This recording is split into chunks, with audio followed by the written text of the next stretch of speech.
Alô, amigos. Mais uma edição aqui do podcast do Gente que Fala. O nosso programa está na tvbrasil.com, na TV aberta, canal 9 da NET e 8 da Vivo, YouTube. Aliás, no YouTube está aparecendo lá um sininho. Vocês precisam se inscrever e dar um toquezinho no sininho. Instagram, Facebook e AltV, do meu amigo Alberto Luchetti, tá bom? Eu recebo hoje com muito prazer o Fernando Meira. Como vai, Fernando? Tudo ótimo. Prazer estar aqui, Fausto. Muito obrigado pelo convite. Prazer é meu em recebê-lo, viu?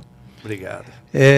Você é engenheiro, administrador, pós-graduado em Finanças e Marketing, foi presidente, presidente do Partido Novo no estado de São Paulo, trabalhou na área de planejamento estratégico e na equipe mundial de fusões e aquisições da Exxon, atuou como diretor do Departamento de Fusões e Aquisições também do Banco Itaú. Isso mesmo. É isso mesmo? E agora estamos ajudando aqui o Partido Novo. Partido Novo. Você é de São Paulo? Sou de São Paulo, bem paulistano mesmo, nasci aqui na Avenida Paulista. Na Avenida Paulista? Avenida Paulista, aqui no hospital Promatre? Promatre, pertinho, sim, aqui pertinho. do lado. Então, paulistano mesmo. Sim, eu fui seu vizinho na época, então. na maternidade de São Paulo. Então, é isso aí, estamos aqui. Seu pai foi um líder do Mackenzie no quebra-quebra de 68. Meu é uma boa história, né? Meu pai tem uma boa história. O interessante é o seguinte, ele gostava da política e ele está aqui, ó. Ele gostava da política e... Esse aqui de óculos? Esse aqui, não, meu pai é esse aqui. Esse da esquerda aqui. Esse aqui. Sim. Ele estava estudando Direito em Santos, na faculdade em Santos, e lá ele entrou para o Partido Comunista Brasileiro. Sei. Começou a atuar, a agitar lá com eles. Só que um dia ele se viu fazendo greve na Santa Casa de Santos, no hospital. E aí ele viu gente ali precisando do atendimento e ele fazendo greve, não deixando o pessoal trabalhar. Falou, isso aqui está errado, né? Se revoltou contra isso, mas participou dos treinamentos, fez curso aí com o Zé Dirceu, essas coisas todas, que estava também envolvido. Mas depois ele se revoltou com esse fato no hospital e acabou saindo da faculdade lá, veio estudar no Mackenzie, Direito, continuando a faculdade aqui, e aí ele foi para o outro lado, né? Participou do diretório acadêmico lá no Mackenzie, que era um grupo à direita, né? Na época, e que culminou num evento, na Batalha da Maria Antônia, né? Que faz parte aí da história. Isso. Que de um lado, o pessoal da filosofia da USP, onde estava o Dirceu e outras figuras da esquerda, e ele estava do lado de cá, o pessoal da direita. Então, assim, o gosto pela discussão política está um pouquinho no DNA. Sei. Então, que bom, que bom. É isso. Você é casado? Sou casado, pai de dois filhos, um casal. Como é que eles se chamam? A Fernanda, que tem 13 anos, e o Pedro, que tem 16 anos. Ele já é quase adulto. Ele já me passou até. Já está mais alto. Está mais alto. Aí a turma, estamos aqui. Olha que família bonita, hein? Parabéns, viu? Obrigado. E estou hoje trabalhando para eles e talvez para os filhos deles. Hoje em dia, quando a gente fala de família, é muito importante, né? Muito. Porque muita gente quer acabar com a família, né? Mas não vão conseguir. A gente não sabe explicar o porquê isso tem acontecido na sociedade, né? E é mundial, não é uma questão não é no só Brasil, aqui, não. Né? No mundo inteiro. No mundo inteiro. E pelo menos na minha visão, a família traz valores muito importantes, né? Porto Seguro, né? É um porto seguro, é uma unidade ali, um carinho, o amor, né? A essência. Outro dia me contaram o seguinte, se viesse um marciano aqui na Terra e você quisesse explicar o que é o ser humano, né? Aí fizeram um desenho, assim, uma pessoa fez um desenho para explicar para o marciano, era uma casa com a família, né? Então, isso eu acho que traduz bem o que é o ser humano, né? Essa união, você ter você ter um filho, você ter uma esposa, acho que faz parte do Eu ser falo humano, muito pelo aqui que menos o ser na minha visão. humano hoje está doente. Está doente. A gente está num período muito complicado, né? Tá. Não existe mais respeito, não existe... É uma série de coisas que... Eu tenho 62 anos de profissão de jornalismo, né? E já vi muita coisa. Mas eu nunca tinha visto o país nosso como está hoje. Não é por causa do atual governo, não. São as pessoas. As pessoas. Não se cumprimenta mais ninguém. Você entra no elevador, ninguém diz bom dia, boa tarde. Não tem mais afeto. Talvez hoje a gente tem a revolução tecnológica, né, acontecendo. A gente ajudou isso. A gente é de uma geração que a gente está pegando bem essa transição, né? Então isso eu acho que é uma adaptação até do ser humano, porque isso está acontecendo no Brasil, no mundo inteiro, tá certo? Mas acredito que em breve as coisas vão se ajustando e os principais valores do ser humano acho que vão sempre prevalecer. Né? Então, tem que melhorar, também acho. Também acho que vai. Por que você escolheu a engenharia mecânica? Olha, eu tive um avô que era engenheiro e ele foi muito realizador. Ele é aquele engenheiro que ia lá para fora, ia visitar fábricas, olhava as máquinas, chegava aqui no Brasil, desenhava as máquinas para fazer igual lá. Aquilo lá acho que me inspirou, né? Então eu fui fazer engenharia mecânica, né? Tive vontade, fiz engenharia mecânica. No final das contas não era muito a minha praia, então eu acabei fazendo também a Getúlio Vargas aqui em São Paulo, que é uma excelente faculdade também. Gostei mais dessa parte administrativa, etc. E acabei indo trabalhar na ESSO, mas mais na parte de estratégia, gerencial, e depois fui para a parte financeira no banco, onde eu tive 20 anos aí de carreira. Então, mas a engenharia foi importante, importante escola, a gente entender a cadeia produtiva, como que o Brasil, né, como é importante a indústria no Brasil, quais são as dificuldades. Tive um aprendizado lá também, que foi muito Você bacana. É novo ainda, já com tanta experiência, né?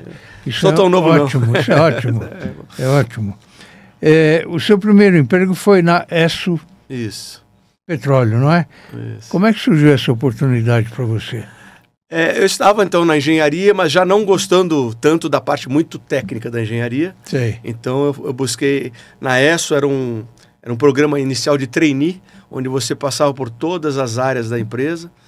Então eu tive essa oportunidade e nesse sentido eu fiquei na parte mais de gestão administrativa da empresa. Meu primeiro trabalho foi cuidar da logística da frota de caminhões da ESSO e de cuidar desse terminal que está até mostrando uma fotinho aqui da ESSO. Então foi uma experiência bacana. Você falou que a ESSO aqui com 2 S. Exato. E lá com 2 X, né? Correto, exatamente. Isso é porque uma questão de dificuldade de pronunciar Exxon em alguns países. Virou ESSO. Virou ESSO. Então, na Europa e na América Latina, fora dos Estados Unidos, eles usavam ESSO e nos Estados Unidos, Exxon. Você não é da época do repórter ESSO, né? Não, mas eu conheci, por ser da ESSO, eu fiquei sabendo que era muito, muito difundido e muita credibilidade Todo aqui no mundo Brasil. Parava para ouvir. E locutores de primeira classe, né? Exato. Aqueles vozeirões e tal. E pena que acabou o repórter ESSO, porque era muito visto, mas teve o período dele que foi muito bom e depois surgiram outras novidades aí. Qual era o seu cargo de responsabilidade na ESSO? O primeiro cargo foi cuidar justamente você tem aqueles caminhões grandes que entregam a gasolina nos postos. Então, o meu primeiro trabalho foi fazer o quê? Aquilo era tudo feito manualmente, qual era o melhor trajeto, etc. E eu peguei a primeira leva de tecnologia, como otimizar aquilo com computadores, etc. Então, o primeiro trabalho foi esse, né? O primeiro emprego foi esse. E eu tinha muita interação também com os motoristas, porque você fazia alguns testes de planejamento de rota, às vezes não funcionava, tal, aquele processo de aprendizado. Então eu conheci muitos motoristas. O fato interessante, que acho que é legal dividir, Fausto, que depois de um ano que terminei esse projeto, eu fui promovido. Mas aí eu não esqueço nunca, os motoristas fizeram uma homenagem para mim. Porque essa interação com eles fizeram uma plaquinha, que fizeram questão. Então, uma coisa que eu guardo com muito carinho, acho que foi... E é bom trabalhar assim, né? Pois é. E as pessoas ali mais humildes foram, assim, talvez o momento mais emotivo da minha carreira tenha sido aquele. Olha só. Exato. Então, foi bacana. Parabéns por ser assim. Aí depois, lá dentro da ESSO, aí fui caminhando para a parte mais de estratégia, onde participei no grupo de fusões e aquisições da Exxon, no caso. Eu ia perguntar sobre as experiências maiores. Isso. Então, na ESSO, acho que a última experiência na ESSO é que a gente estava estudando como otimizar, e o mundo hoje em dia tem muita otimização, eu já estava lá, como, no caso, era a Exxon e a Shell, estudando como otimizar as bases aqui, para você ter mais eficiência nas bases, então num trabalho para fazer bases juntas. Então, uma fusão aí na parte de bases. Então, a experiência é bacana, dentro de como melhorar os serviços, como otimizar. Então, eu gostei bastante. Depois você trabalhou no banco BBA. Exatamente. Eu fui estudar fora um período, quando eu saí da ESSO. Eu fui fazer um curso fora, lá na universidade, na Califórnia, em Berkeley. Voltei e busquei o trabalho nessa questão de fusões e aquisições, que eu tive tido a experiência. Fui trabalhar no banco BBA, que foi um período também fantástico. O BBA era do Fernão Bracher, um B era do Bracher. Fernão Bracher. O outro B era do Dr. Beltrán Martinez, Sim. Que foi executivo do Bradesco, depois montou o BBA.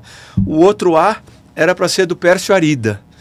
Mas aí o Pércio Arida, no último minuto, desistiu de entrar no banco, então o A ficou para associados. Sim. Então esse banco, BBA, foi um dos primeiros bancos, vamos chamar assim, de investimento aqui do Brasil, um banco brasileiro. Começou pequenininho, lá na Praça da República. Eu entrei logo um pouquinho depois, não no início, mas um pouco depois do começo do banco, e ajudei aí, a minha carreira... foi muito gostosa lá, porque aprendi muito, pessoas brilhantes do banco que me ensinaram muito. Depois virou Itaú BBA. Isso, aí em 99 o banco fez uma fusão com o Itaú, né? Virou Itaú BBA, porque o BBA era um banco de investimento, como eu falei, um dos primeiros, e teve muito sucesso na assessoria e negócios com as grandes empresas, né? E o Itaú, sempre foi um banco craque na parte de varejo, na parte de agências, mas nessa parte com grandes empresas, ele não era um banco tão bom.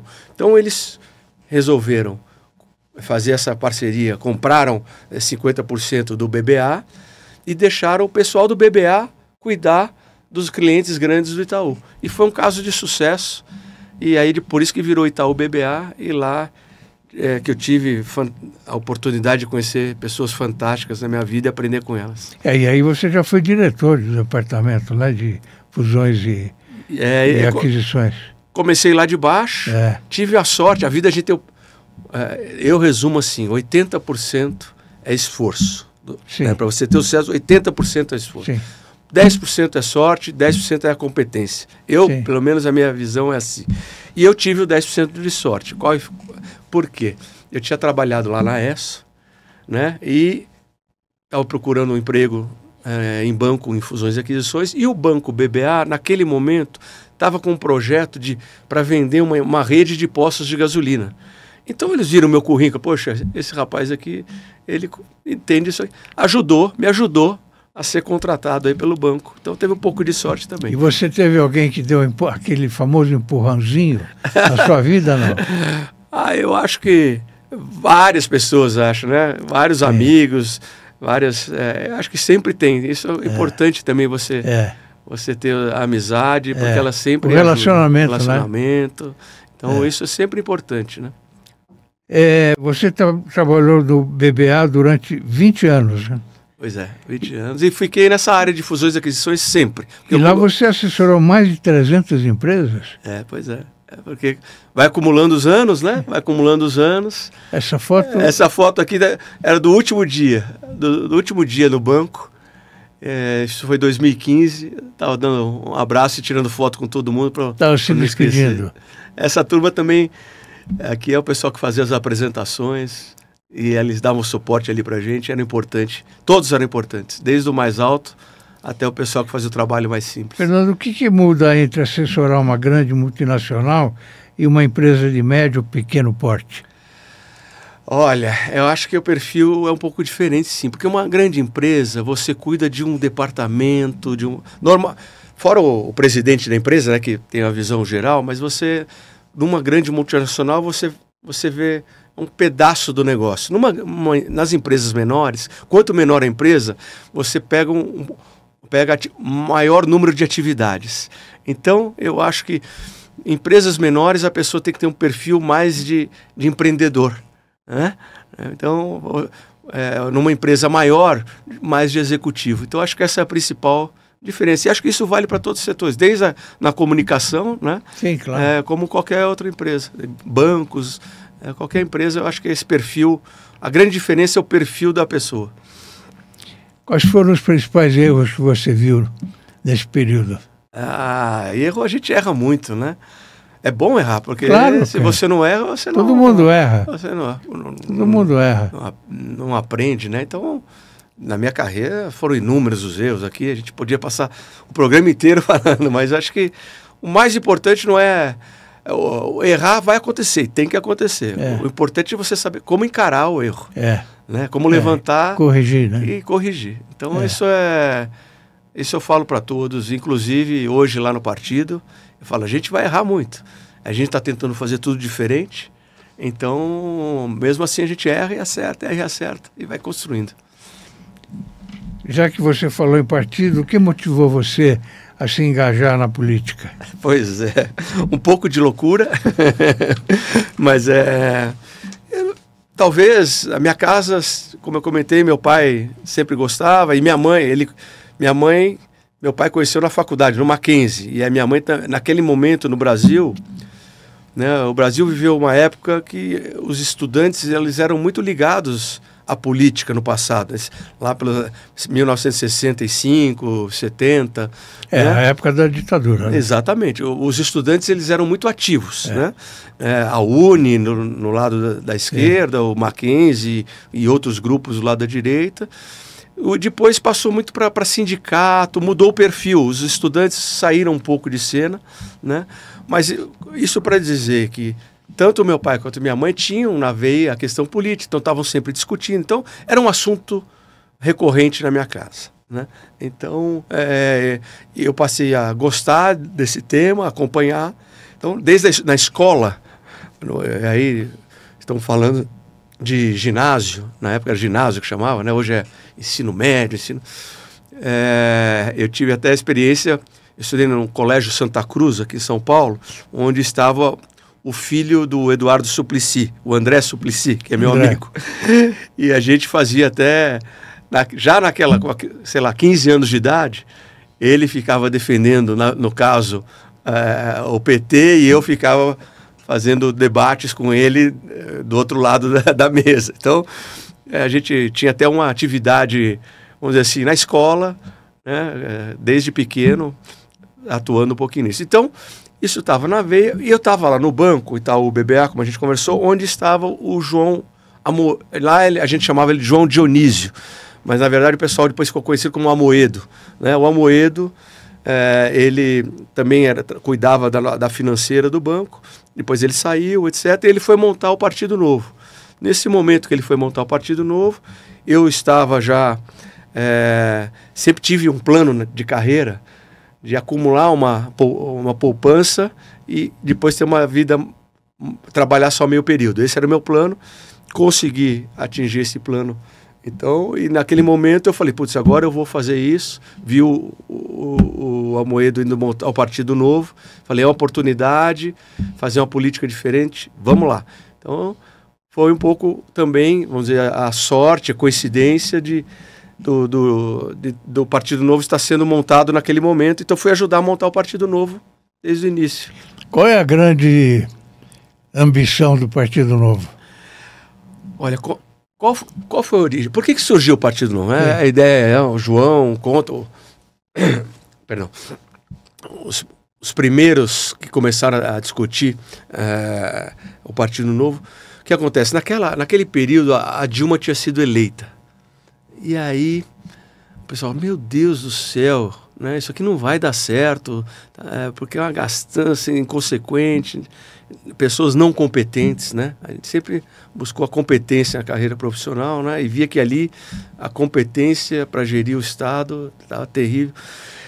E falou, isso aqui não vai dar certo. Então havia uma certeza, não ia dar certo, o Brasil estava quebrando e ia quebrar, como aconteceu mesmo, né? E aí falou, bom, então vamos ajudar na política, vamos entrar na política para ajudar, né? A gente acha que a gente tem uma certa competência, aprendemos aqui no setor privado, mas aí verificou-se que a gente não dá para botar o nome, vamos para aquele partido, eu botar o meu nome, que é todo limpinho, naquele partido, não dá. Naquele outro também não dá. Naquele outro também não dá. Então a gente viu que os partidos estavam muito cheios de corruptos, não dava para a gente se misturar. Então, qual é a solução? Vamos criar um partido do zero, novo, onde seja com o objetivo de ser uma plataforma para as pessoas de bem entrarem na política. Então, a origem do partido é essa, é para constituir uma plataforma para as pessoas de bem entrarem na política e não se sujarem em locais que estão sujos. Então, esse é o primeiro ponto do partido. Um ambiente limpo, sem corrupção. Tanto que hoje não existe corrupção no Novo. Nunca teve e Deus quiser não vai ter. E quando acontecer alguma coisa, porque você crescendo, pode acontecer. Vai ser exemplarmente punido na hora. Mas então, o primeiro ponto, indo na sua pergunta, Fausto, qual é a principal motivação do Novo? É criar uma coisa séria, limpa e correta, sem corrupção. Esse é o primeiro ponto.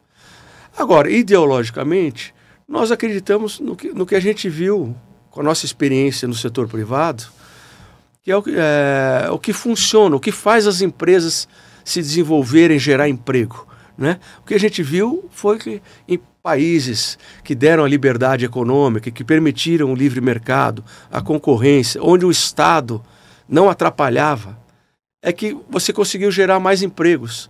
E conseguiu gerando mais empregos, você gera mais renda. Gerando mais renda, você diminui a desigualdade social, você dá um caminho para a população. Então, o partido são esses dois grandes pilares. Número 1, ser um partido sem corrupção, né? Número 2 é levar a redução da desigualdade social, a melhora da qualidade de vida para os mais pobres, através do desenvolvimento econômico que a gente viu como que faz nos países que deram certo. Então, esses são os dois grandes pilares do Novo. E o partido tem o Zema lá em Minas, né? Pois é. Que, inclusive, está sendo falado aí como candidato a presidente da República, né? Pois é. O Zema, eu falo, o Zema não é um pré-candidato à presidência. Ele é um presente para o brasileiro, né? Porque ele é uma pessoa que ele é um empresário, trabalhou a vida inteira, desde pequeno, então ele é o que a gente chama de self-made man, né? Ele se fez, né? Ele fez a empresa, inclusive a empresa dele chama Zema, né? É uma empresa de eletrodoméstico, linha branca, linha de eletrodoméstico lá em Minas, um sucesso, e é uma pessoa que não precisava ir para a política, né? Porque você vai para a política, é difícil, e eu estou na direção aí do partido, e eu sempre falo, a parte de direção, a parte de bastidores é mais fácil. Difícil é você ser candidato, porque você se expõe, o pessoal fala mal de você, fica vendo tua família. Vira alvo, né? Vira alvo. Primeira coisa, você tem que botar o imposto de renda público na internet para você ser candidato. Então já é uma exposição, você, né, tá se expondo, ainda mais num país, né, como o nosso, né, que às vezes você acumulou alguma coisa e você vira alvo até de bandidagem, né? Sim. Então, o Zema é um empresário de sucesso que não precisava fazer isso, está fazendo porque aquela questão indignado, como é que pode o Estado estar tão ruim, né? Como pode ter tanta corrupção? Então, o Zema foi um fenômeno que aconteceu em 2018, logo na nossa primeira eleição, a gente participou para deputados federais, estaduais, governadores. Tivemos essa grande alegria o povo mineiro teve a sabedoria, né, de encontrar, de prestigiar o Zema, né, o pessoal de Minas aceitou esse presente, né? E o mais interessante é que é pouco comentado. Ele foi reeleito no primeiro turno. Isso mesmo. Ele foi e de novo, nós somos um partido pequeno. 2026 vamos nos tornar, se Deus quiser, médio. Mas nós somos um partido pequeno, sem recursos. Então, é mérito do povo mineiro que reconheceu o trabalho dele na primeira gestão, né, e que deu a ele a reeleição no primeiro turno, sem uma campanha sem dinheiro, só com a realização e com o trabalho dele. Como é que o partido está pensando para o ano que vem, que tem eleição? Olha, a gente está muito animado para 2026, viu, Fausto? Por quê? Porque vou te dar alguns sinais, alguns dados que a gente tem e que nos dão essa motivação. Primeiro eu vou fazer um paralelo. Eu, como disse, entrei no partido desde o início, então não tinha pessoas nem para serem presidente do diretório do Estado de São Paulo, eu acabei sendo eu mesmo, né? Então, estava cuidando do partido para a eleição de 2018, que foi a nossa primeira eleição. Então, em 2017, vou fazer um paralelo, um ano antes da eleição de 18, ou seja, 2017, agora nós estamos a um ano da eleição de 26, então, um ano da eleição de 18, Fausto, vamos participar da eleição, falta um ano, precisamos divulgar o partido. Só tinha divulgado aqui na capital. Precisamos divulgar no estado inteiro, né? Então eu falei, para onde eu vou? Vou para Ribeirão Preto, que eu tenho uns amigos lá, marquei uma reunião para falar o que era o Partido Novo em Ribeirão Preto e em Campinas. Já estava no mesmo eixo ali, faço 2 reuniões. Bom, na primeira reunião tinham 10 pessoas em Campinas. Na segunda, lá de Ribeirão, tinham 12. Ou seja, lembro até direitinho quantas pessoas. Então, e era aquela luta. O que é o Partido Novo? Começando do zero. Mas quem é a política do Partido Novo? A gente ainda não tem, mas vamos ter bons candidatos. Estamos fazendo um processo seletivo, né? Cuidando, começando do zero, mas vamos fazer a coisa certa. Pode demorar, mas a gente vai fazer tudo certinho. Bom, resumo. Eleição de 2018. Elegemos no Brasil 8 deputados federais, em São Paulo 3 deputados federais, 4 deputados estaduais, elegemos o governador Zema. Então, foi assim um sucesso. Começou bem, né? Começou bem. Só que agora, qual que é o paralelo que eu vou fazer?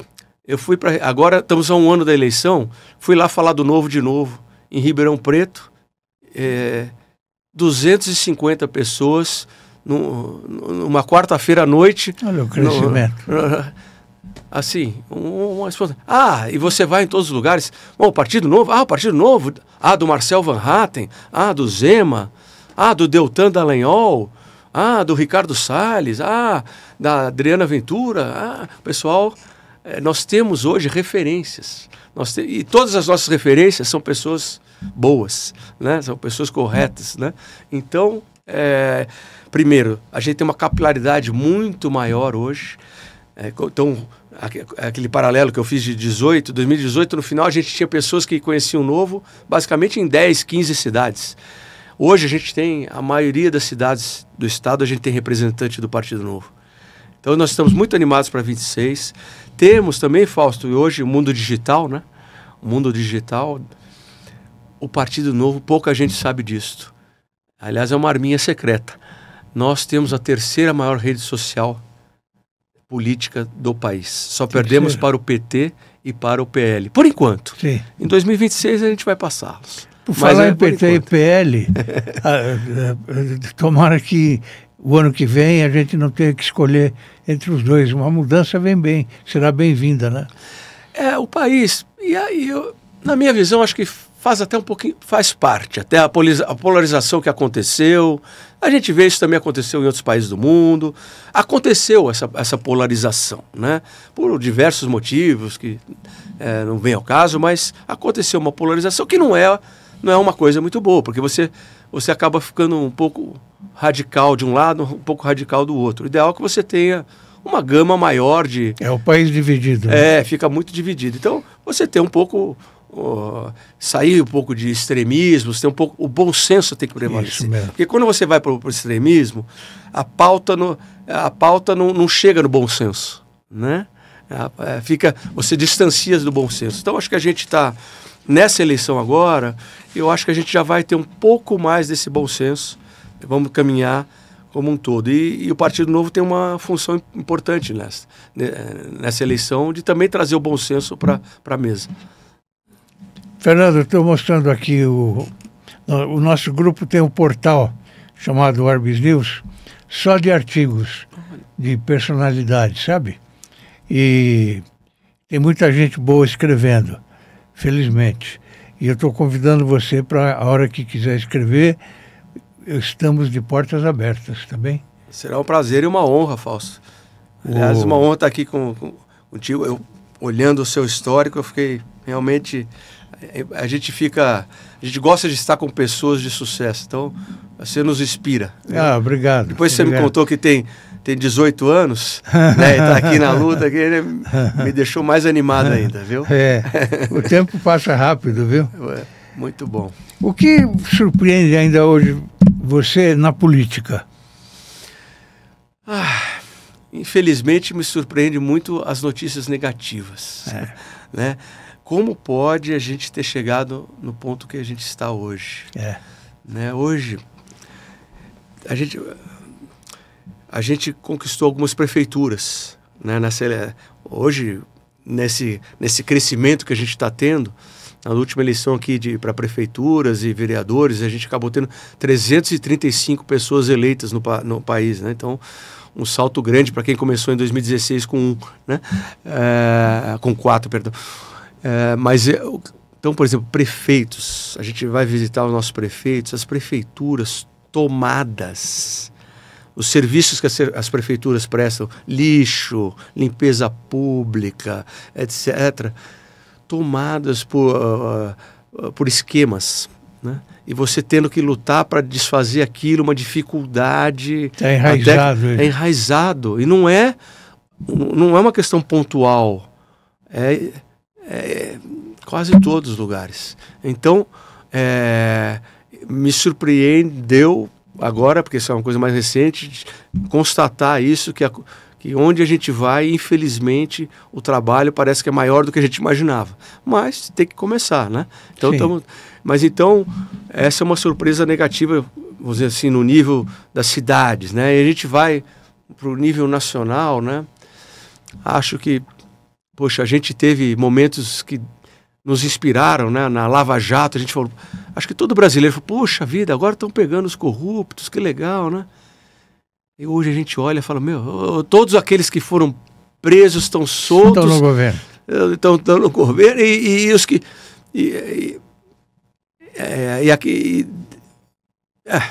a gente fica até triste de falar, né? Desanima um pouco, mas enfim, mas temos que lutar. Aqueles que botaram as pessoas na cadeira são perseguidos, tá certo? Né? O Deltan Dallagnol, o nosso caso ali, poxa vida, tiraram o cargo dele, né? Uma perseguição. O Sérgio Moro também está lá, uma perseguição, pessoas que trabalharam pelo país. Pode ter existido erros técnicos na questão jurídica, isso pode até ser questionado, mas que eram bandidos, todos que foram pegos, eram. Isso é inegável. E estão aí na cena de novo, voltaram à cena do crime e está tudo bem. Outra decepção, aí um pouco com a imprensa, né? Eu conheço pessoas da imprensa que eram pessoas que traziam um bom senso à mesa. Mas hoje não, largaram o bom senso e não atacam essas pessoas que voltaram à cena do crime, passam pano, eu não entendo. Então, assim, o que surpreende, muita decepção. Na questão de partidos políticos também. A gente busca fazer uma coisa totalmente diferente. por exemplo, uma grande diferença. No Novo, Fausto, a direção do partido nas cidades, aqui no estado, são voluntários. Eu sou voluntário. Nos outros partidos, as pessoas recebem. Então, só aí já é um exemplo. Começa diferente. Né? Mas tudo bem, respeito também. É importante. A gente também tem uma estruturinha administrativa contratada, porque senão não funciona. Mas, assim, a política virou um negócio. Não por essas pessoas todas, óbvio, tem essas exceções, claro. Mas, assim, hoje, no país, os presidentes dos grandes partidos definem quem vai ser candidato, definem quem, não só para a presidência, mas a deputado, de uma maneira talvez não tão republicana, né? São as pessoas que estão ligadas a eles, sabe-se lá por quê. Né? Não é uma questão... O Brasil não está em primeiro lugar. O negócio do partido está em primeiro lugar. Então é outra decepção. Então é decepção para tudo que é lado. Isso que mais surpreende. Mas isso nos motiva também a mudar. O mato é alto, dá para mudar, tem muita coisa para melhorar. Eu conheço várias pessoas do bem que desistiram da política. E isso é ruim porque se as pessoas do bem não entrarem na política, o que vai ser do país, né? Vai ser governado pelas pessoas de mal. É isso. Então a gente também, eu também convivo muito com isto, né? A gente trazendo as pessoas do bem, ela enxerga todos esses desafios e fala, não dá, vou embora, né? Desiste, né? Acontece e faz parte. Mas temos também aqueles que estão dispostos a continuar. E essa é a boa notícia. Vamos falar o lado bom. Nós vamos ter aqui, agora falando um pouco mais do partido, um Dream Team, um time dos sonhos de candidatos a deputados. É para isso que nós estamos trabalhando, pessoas de bem, pessoas qualificadas. Então, acho que a população aqui de São Paulo vai ter um cardápio, né, fabuloso para poder escolher dentro do Novo. Então, a gente está muito animado por isso para 2026. Pessoas que nos orgulham, viu, Fausto? Porque tem a disposição de lutar com todas essas dificuldades e ter a qualificação. Então, são empresários, na maioria, não? Olha, a gente tem, como eu gosto de falar, a gente tem um cardápio, porque as pessoas... Tem gente que gosta de votar em empresário. Então, nós temos empresário. Nós temos empresário, por exemplo, vou dar um exemplo. Foi candidato nosso para a Prefeitura de Ribeirão Preto, um empresário, chama-se Marco Aurélio. Ele perdeu por 600 votos a Prefeitura, 0,13%. Esse número terrível, perdeu por 0,13% a prefeitura, mas se dispôs a ser candidato a deputado federal. Então ele é um empresário, candidato a deputado federal. Temos professora Adriana Ventura, professora aqui da Getúlio Vargas, nossa deputada federal. Tenho certeza que quem analisar vai concluir que ela, se não é a melhor, está entre as melhores deputadas do Brasil, vai se candidatar à reeleição.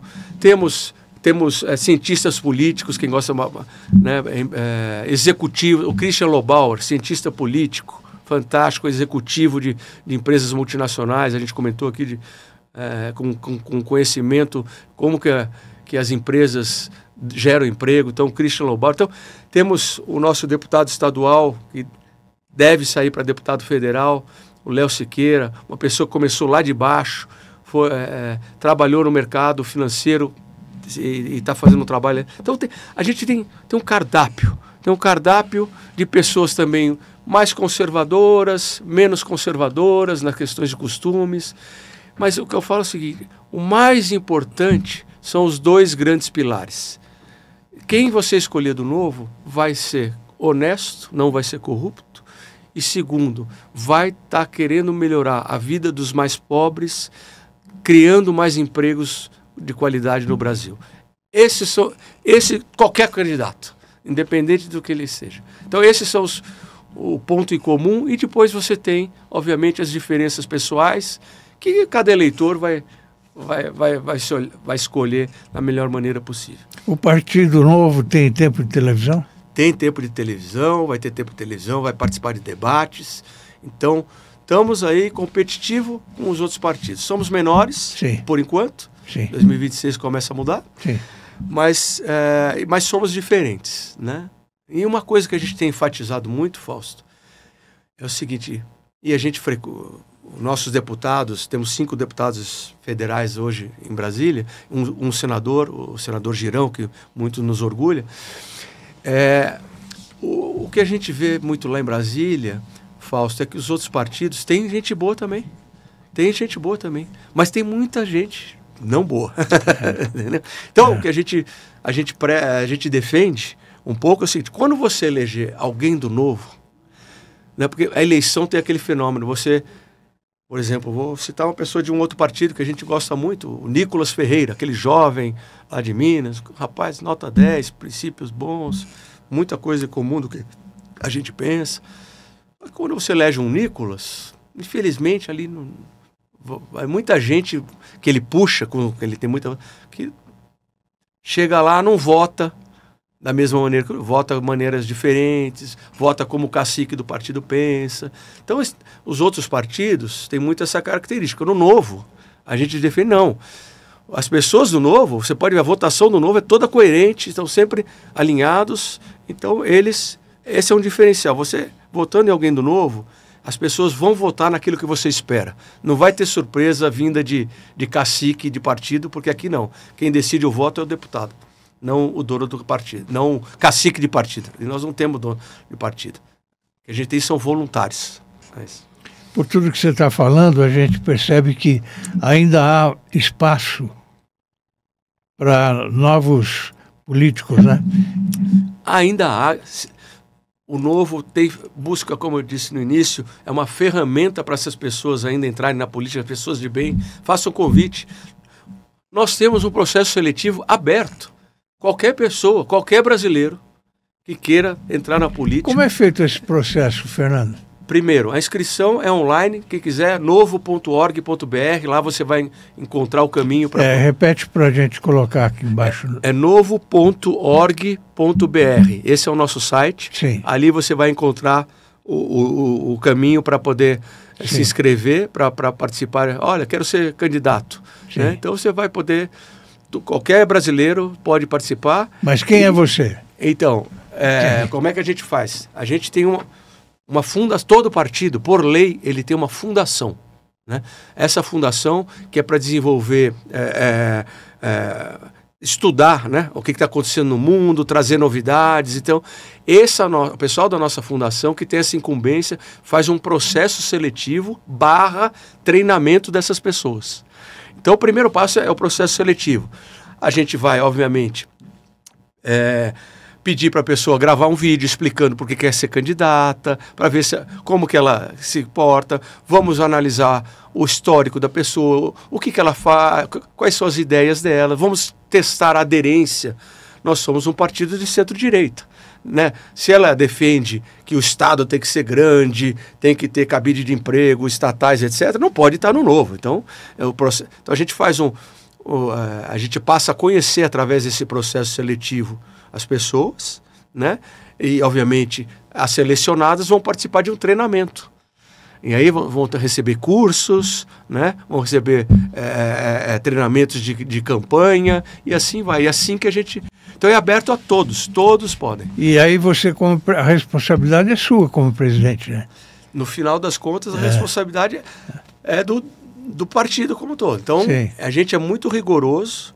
Obviamente, a gente puxa a capivara também, primeira coisa de todo mundo, né? Sim. Como dizem, né? Esse é o primeiro passo também. Sim. Então, para que a gente não tenha, como eu falei, uma das principais bases, não pode ter gente corrupta. Qualquer sinal disso, a gente já se afasta. Mas tem uma coisa boa, Fausto. Como as pessoas o mundo político já sabe que o Novo não tem espaço para conversas esquisitas. Conversa fiada. Conversas esquisitas. Então, ele já não vem, sabe? Então, já começou a ter um filtro natural, graças a Deus. Né? Isso é muito bom. O Brasil está precisando muito disso. Né? Se Deus quiser. Na sua visão, que tipo de líder político o Brasil precisa neste momento? Acho que é um líder político que tem que, primeiro, ter esses atributos. Né? Não, primazia pela não corrupção, né? Porque ela está infestada, como eu falei, no Brasil inteiro. Então ele tem que ter disposição de lutar, porque o exemplo vem de cima. né? Então ele tem que ter a disposição de dar o exemplo de lutar contra a corrupção, tem que ter a capacidade de apaziguar o país. Nós estamos num momento de muita antipatia às pessoas.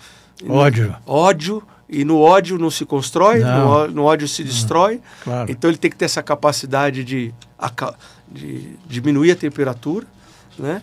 E caminhar para o lado certo. Infelizmente, na nossa opinião, no Partido Novo, nós estamos levando o Brasil, que é um grande barco, um grande navio, para o lado errado, né? O lado errado, o lado do populismo, de você não buscar o desenvolvimento da pessoa. A pessoa tem que se desenvolver. Você tem que não atrapalhar, né? Hoje, o Estado atrapalha. O que a gente vê? Poxa, a população mais humilde, né? A população mais humilde abre um negocinho, abre um cabeleireiro, por exemplo, né? Aí ele começa a desenvolver ali o serviço do cabeleireiro. Quando ele começa a crescer, vem um Estado com milhões de fiscalizações, milhões de impostos. Aí ele percebe, esse cara, em vez de ajudar, ele atrapalha, né? Então, eu acho que temos que levar o Brasil para o lado do desenvolvimento, da modernidade, usar tecnologia. O mundo é uma vergonha. O Brasil hoje não está fazendo parte dos maiores desenvolvedores de inteligência artificial. Hoje a gente pega no mundo, você vê a Índia com muita gente fazendo, o pessoal da Irlanda, países pequenos como a Irlanda. Bom, e o Brasil? O Brasil está para trás e tem um potencial enorme. Então, nós temos que tirar a agenda de 1917, que ainda está no Brasil, e levar o Brasil para a agenda do futuro. Então, essas características, honestidade, botar os ânimos, né, diminuir a temperatura e mirar o Brasil para o futuro, eu acho que são as características que o Brasil precisa. Aliás, o que você pensa sobre a inteligência artificial? Olha, eu vejo com bons olhos, porque eu acho que é o desenvolvimento humano. O desenvolvimento humano é uma beleza, né? A gente tem que olhar com ânimo, né? E, obviamente, tomar cuidado com problemas que vão surgindo, né? Mas, no cômputo geral, é o ser humano se desenvolvendo. Somos nós. Então, vejo com bons olhos. Dá para você criar muitos empregos. Vai tirar muito emprego. Vai tirar, mas vai criar muito emprego também, né? Então, empregos de qualidade. Então, a gente tem que...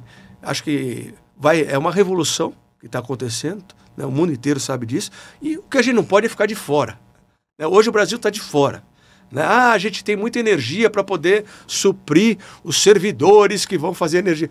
Poxa, mas... Isso aí é muito pouco para a gente tem que estar na linha, a gente tem que estar linha de frente. Na linha de frente, com a direção, né? Então o Brasil tem esse desafio, mas acho que é positivo. Essa é a cabeça do novo. Olhar para frente, não coisas. Nosso governo, Brasília lá hoje está 1917, querendo ditaduras bolivarianas. É isso que... Vocês pretendem convidar algumas pessoas para serem candidatas ou a pessoa que vai escolher o novo? Não, a gente atua das duas formas. Ou seja, proativamente indo atrás de pessoas e também permitindo que as pessoas tenham um caminho para entrar. Chegue. Né? Porque nos outros partidos a coisa é muito mais de cima para baixo. Porque ela quer escolher quem vai estar de acordo com o que eles precisam, né? Mas tem gente boa também, sempre fazendo a ressalva, mas tem de tudo, né? Aqui a gente faz um grande filtro e vai atrás só das pessoas que a gente sabe que tem os fundamentos que a gente precisa, mas vamos sim. Lá em Brasília mesmo, nós fomos atrás de pessoas, por exemplo, o Luiz Lima, que foi nosso medalhista olímpico, uma pessoa fantástica, era um deputado de outro partido, fantástico, que veio para o Novo. E, obviamente, que nós fomos atrás dele.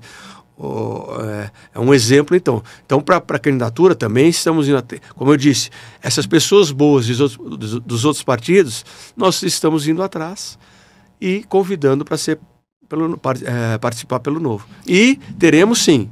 Obviamente, a gente não pode comentar agora. A janela para isso acontecer é no mês de abril, viu, Fausto? Está próximo, né? Em abril está próximo. Então, a gente tem conversas e essas pessoas, elas, por lei, só podem mudar de partido nesse período. Então, essa chama-se a janela eleitoral, então, a janela partidária. Então, ali é que a gente vai ter esses novos nomes. Mas tem muita gente boa. Tem gente boa. O que a gente quer fazer é trazer para o novo, porque você criando um grupo maior, é o time dos sonhos. Essa é a nossa meta. Vamos criar um time do sonho. 2026 é um momento fundamental. Vamos oferecer para a sociedade um time dos sonhos para realmente começar a mudar o Brasil. Como é que você avalia o perfil do eleitor brasileiro?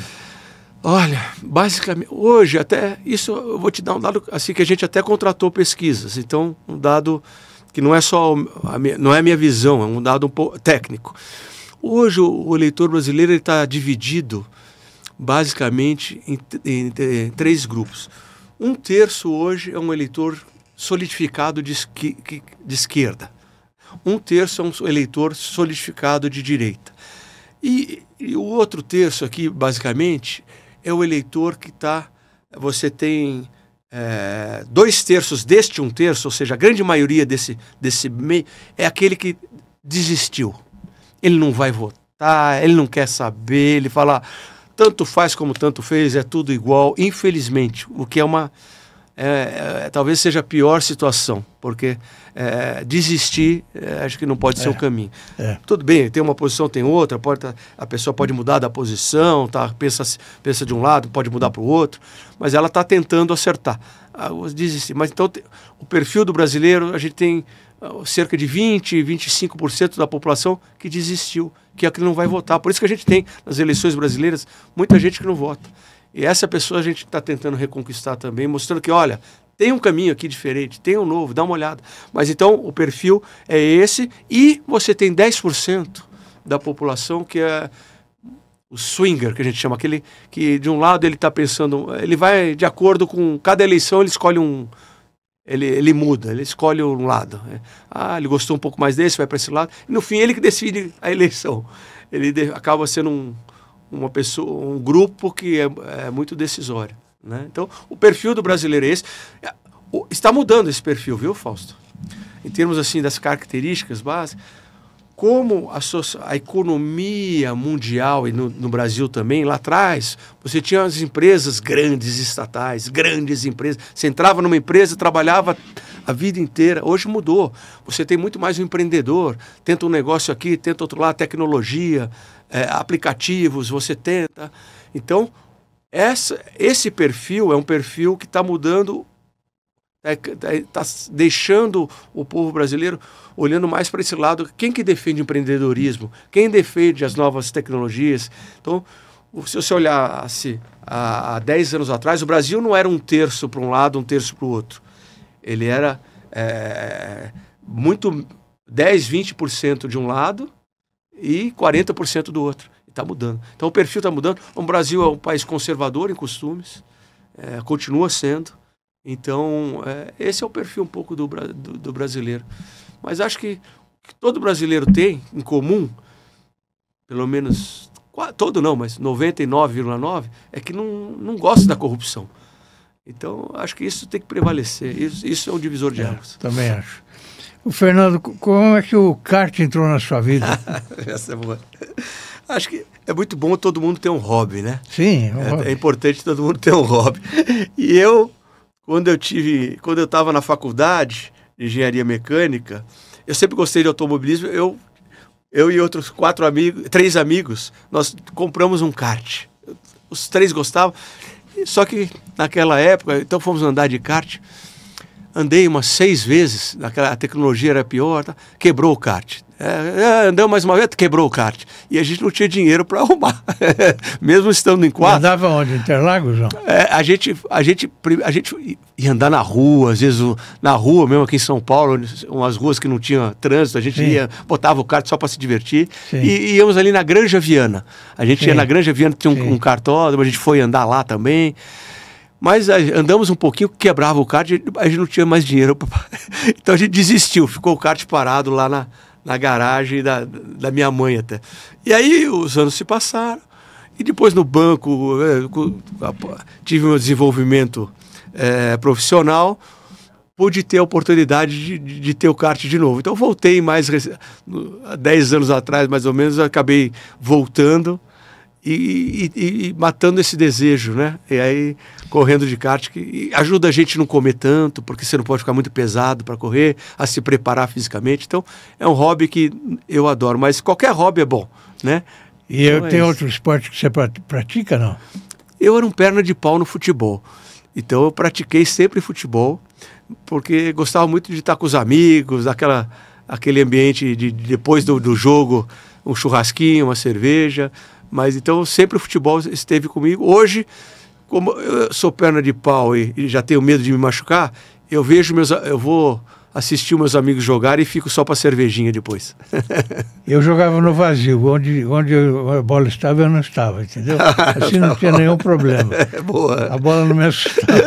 Mas acho que o futebol está também no DNA do brasileiro, todo mundo. E é um ambiente que você aglutina amigos, então é muito gostoso mesmo. Você pretende ser candidato a cargo eletivo ou não? Não. Isso eu jamais tive essa vontade assim de ser candidato, porque eu acho que eu não tenho as características. Aprendi também a... Você seria mais um executivo, né? Exato. Me dá mais prazer montar a estrutura para a gente conseguir eleger mais pessoas. Se eu eleger mais deputados federais, por exemplo, estaduais, e governadores, senadores, e eventualmente o presidente, estamos ajudando aí o Zema, isso me dá muito mais prazer do que ser candidato. Então, acho que cada um na sua, né? Mas o importante é ter no grupo, né? Você não tem só o centroavante, né? Você tem que ter o meio de campo, o lateral. Então, mas sou parte do time. E estamos dispostos a ajudar. Eu sempre gostei também mais do executivo do que legislativo, porque você tem a caneta na mão, né? É diferente. E é uma característica pessoal. A gente tem, por exemplo, eu acho que a Adriana Ventura, nossa deputada, ela adora, né, no legislativo, o parlamento, ela adora, vai lá, briga, nossa, defende a causa, segura um projeto que é ruim, ajuda lá, trabalho maravilhoso. Por outro lado, você tem pessoas, como o Thiago Mitrô, que foi nosso deputado, que ele não gostou tanto da atividade parlamentar e prefere o executivo. Então, é muito pessoal. O importante é você ter gente boa atuando nos dois lados. Que recado você deixaria para quem está nos assistindo? Olha, o recado que eu dou é o seguinte: não vamos desistir do Brasil. Estamos num momento péssimo, estamos. Os políticos, então, péssimo. Mas existe... O recado é, gaste 20 minutos estudando, né? Que ainda existe, por exemplo, uma iniciativa como o Partido Novo, que é diferente de tudo que está aí. Realmente diferente. Mas não acredite no que eu estou falando. Vai pesquisar. Analise. Então, a mensagem é, pesquise, vai conhecer, porque ainda tem um caminho limpo, tem um caminho para a gente achar uma solução. Então, a mensagem é essa. A má notícia é a seguinte, a boa notícia é que tem um caminho, a má notícia é o seguinte: essa solução a gente vai enxergar um pouco dela. Ela vindo, a gente vai enxergar um pouco. Ela vai ser muito mais para os nossos filhos e netos. Mas a gente tem que trabalhar para eles. Então a mensagem é essa: vamos trabalhar para eles, tem um caminho, mas veja com os próprios olhos. Não acredite em mim, veja com os próprios olhos. Acho que na vida sempre há uma solução, né? Sempre há. E o ser humano é criativo e sempre vai encontrar. Olha, vocês conheceram o Fernando, que é presidente do Novo, uma pessoa de princípios. O endereço nós já passamos para vocês, e se quiserem entrar em contato com ele, tenho certeza que ele vai gostar muito. E para todos, o meu muito obrigado e até a próxima.